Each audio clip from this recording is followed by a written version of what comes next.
Judging by their facial expressions and stiff body language, relations between the couple were still frosty. Abbott appeared impatient for her to leave and kept glancing at his watch, as though he'd been disturbed in the middle of something important he was anxious to return to. If only he knew, Wolf thought, what her unexpected arrival had saved him from. Even if it was just a temporary stay of execution, she didn't hang around for long. 11 minutes later the Range Rover departed, and Wolf watched it disappear up the quiet country lane. He was pleased to see her go, but now he had another problem. It appeared that the purpose of her visit was to dump the kids and Nanny on her ex.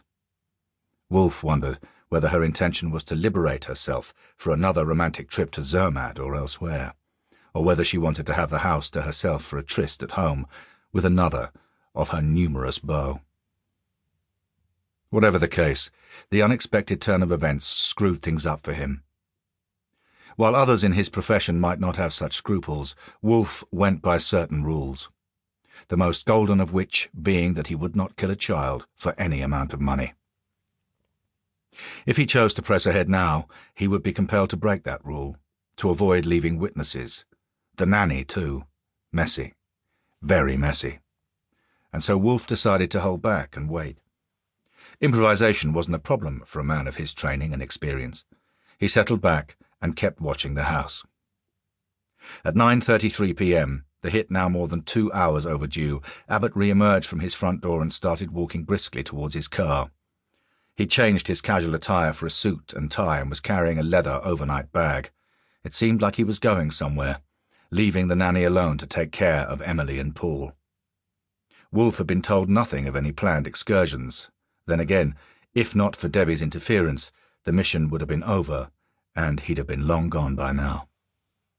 Wolf watched as Abbott climbed into his Lexus and set off up the driveway. By the time the car had reached the road, Wolf had already slipped away and hurried back to the Audi saloon he'd hidden around the corner. Like all the vehicles he drove in the course of his work, it had untraceable number plates and officially did not exist. He quickly caught up with the Lexus and followed at a discreet distance as Abbott hustled off down the country lane. Wherever he was going, the man seemed to be in a hurry to get there. This new twist offered Wolf a fresh opportunity to finish the job, if he could track his target to a suitable location. He stayed on the Lexus, never letting it out of his sight, but with always at least one vehicle between it and his Audi. Politicians, as a rule, weren't very highly trained in recognizing when they were being tailed, but you couldn't be too careful. The Lexus led northwards for 50 miles, taking the A23 and the M25 into Surrey. He seemed to be heading for Guildford, but then turned off the main road and headed into deep countryside. Wolf hung right back and kept following. Then, at 3 minutes to 11, Abbott turned into the gates of a manor estate surrounded by woodland. Wolf drove on past the entrance, slowing down just enough to see the Lexus's taillights disappearing down the oak-lined private road and a plaque on the stone gatepost that said, Carswell Hall. The stately home itself was out of sight of the quiet country road.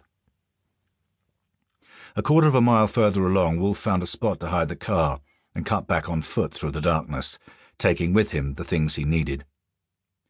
Carswell Hall was encircled by a high stone wall that he scaled with ease, and he dropped down inside the wooded grounds and made his cautious way towards the house.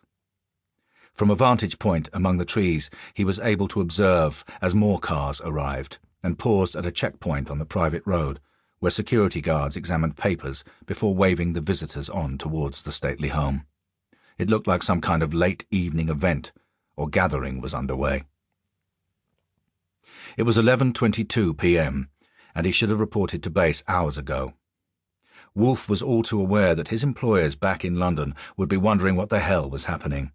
He faced the choice of whether to abort his mission and admit failure, or stay on his target until a suitable opportunity arose to eliminate him. Wolf had never admitted failure in his life. He was still figuring out his best move when a black Rolls-Royce limousine purred up to the checkpoint and was halted by the security men. The chauffeur rolled down his window and showed them an admission pass. While they examined it, the driver stepped out of the car for a moment to check a front tire, and the cabin of the limo was momentarily illuminated by the interior light.